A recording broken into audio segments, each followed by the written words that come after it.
Hello everyone, my name is Anya. I am a plant medicine facilitator. I started serving medicine after being initiated by Ayahuasca herself.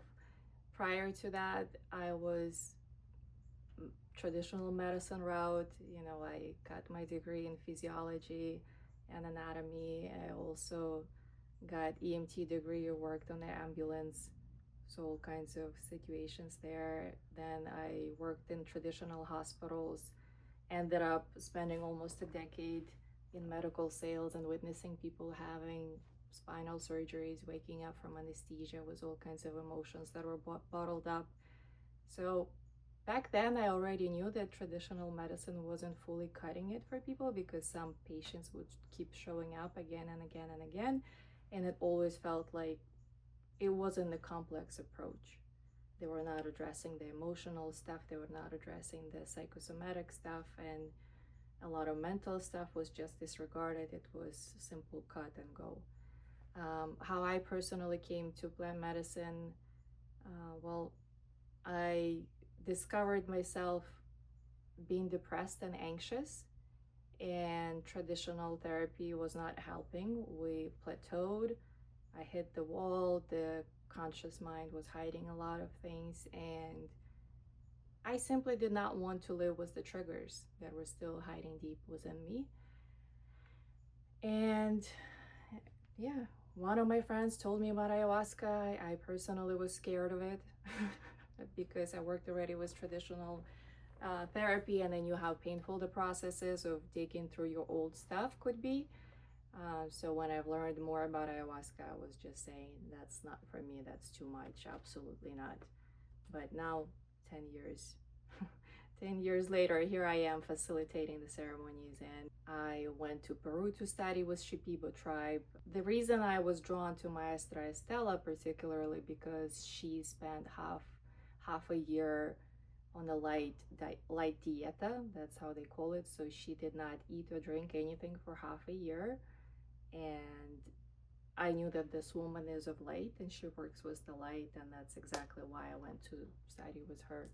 During one of the ceremonies, while I was still in the process of healing myself, I was initiated by ayahuasca herself, who said that I'll be serving her and mushrooms. And while I was searching for a perfect teacher, I knew that I wanted to study with a woman. Ayahuasca is a feminine energy, so I felt like learning from a woman is like learning from a grandma or from your mom. Ayahuasca brew is cooked with at least two different plants. Banisteriopsis capi is a wine of ayahuasca. Um, it's a beautiful long plant that grows along the other plant, and ayahuasca herself is not psychoactive, is not psychedelic. Ayahuasca serves as an inhibitor to prevent your digestive juices from breaking down DMT molecule that can be, cooked from acacia, mimosa, chacruna, wambiza, and other plants. When I cooked the medicine, I honestly was pleasantly surprised and slightly shocked how much love was pouring through me while I was cooking it. It was a little bit different while we were cooking it in the jungle because a lot of people were involved, but when I cooked it on my own, it was such an intimate ceremony and a moment of its own. It was just a pure love just beaming out of my heart and through my hands, and it was an incredible journey on its own.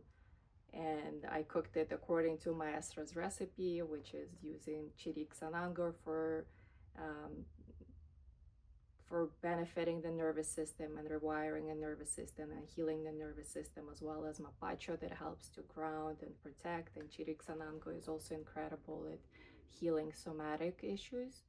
So my medicine specifically is very somatic. Who would benefit from ayahuasca? Let's start there. People who are lost, first and foremost. If you feel like you are seeking for answers, but you cannot get answers from anyone or anything, and you haven't learned how to listen to yourself yet, you would highly benefit from it. people who need physical healing, because physical manifestation of disease is initiated in a different realm. So by addressing energetic and mental, we can address the physical. The benefits from working with ayahuasca is, first of all, you're learning how to listen to yourself, your body, and listening to your body is one of the best gifts that you can give yourself. So ayahuasca is incredible at teaching how to listen to yourself first and foremost, to become more intuitive, because logic and mind are all fine and games, but intuition is a whole another level of being successful and prosperous and happy, in my opinion. Also, people who might be depressed, people who might have anxiety.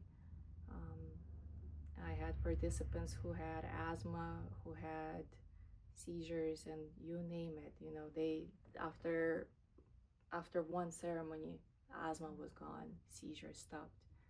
So it's very powerful medicine. Don't take it lightly. It's not for everyone.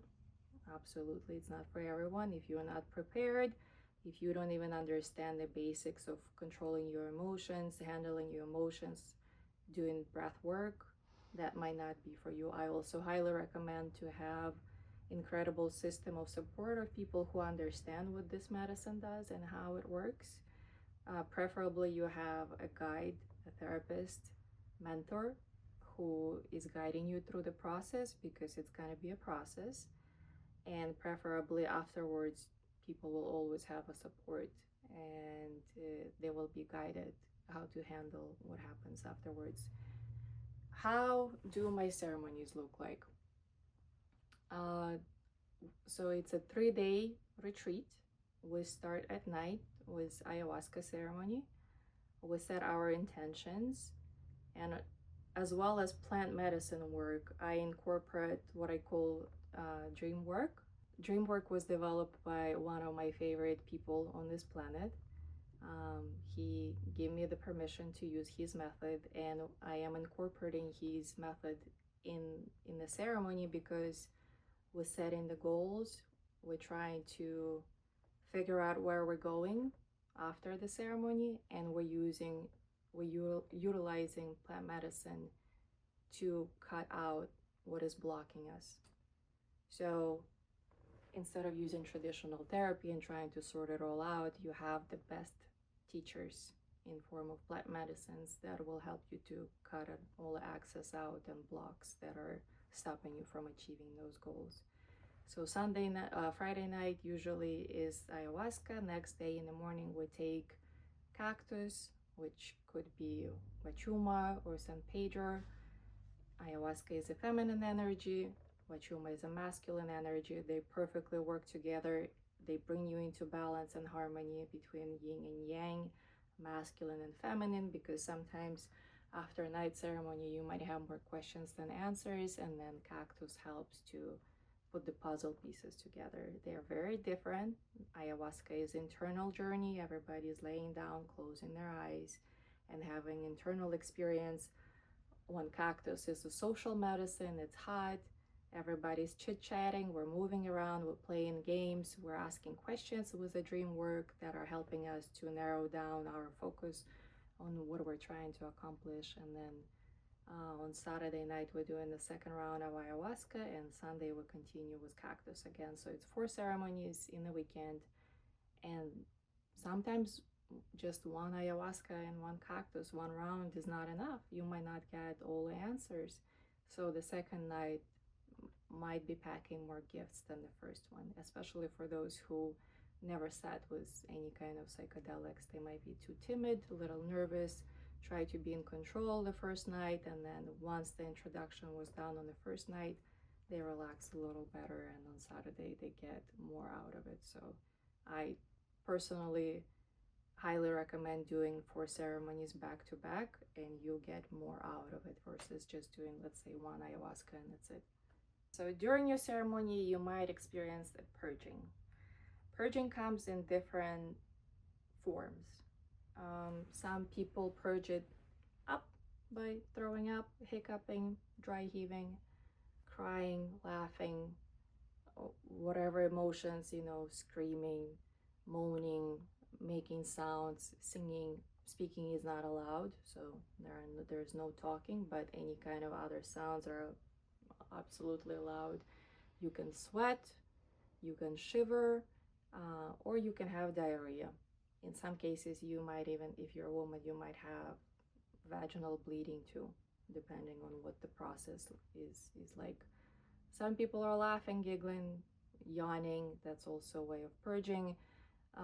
It is easier not to have a crazy purge if you come prepared way ahead of time, if you start cleaning up your diet from processed foods, from spicy foods, from salt, sugar, caffeine, alcohol, everything that is not healthy for you, right? So I always say the cleaner you come, the easier it gets. And that way you can focus on addressing other things, because the first step is always to clean up your body. So if your body is packed with chemicals, expect to be purging a lot. So what makes my ceremonies different is intimacy. I have small groups.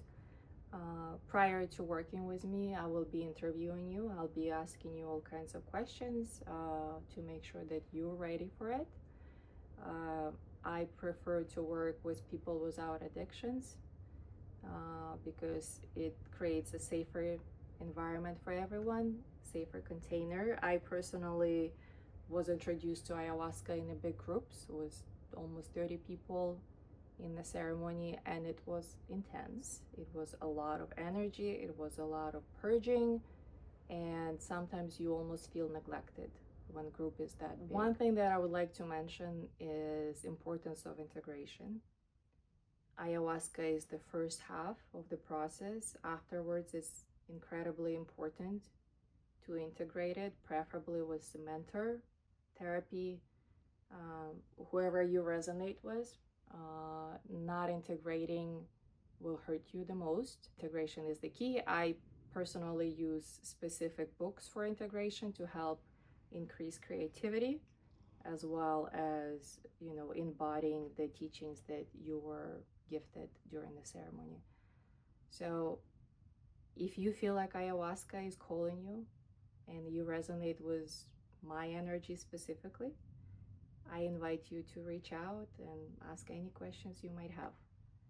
And looking forward to meeting you.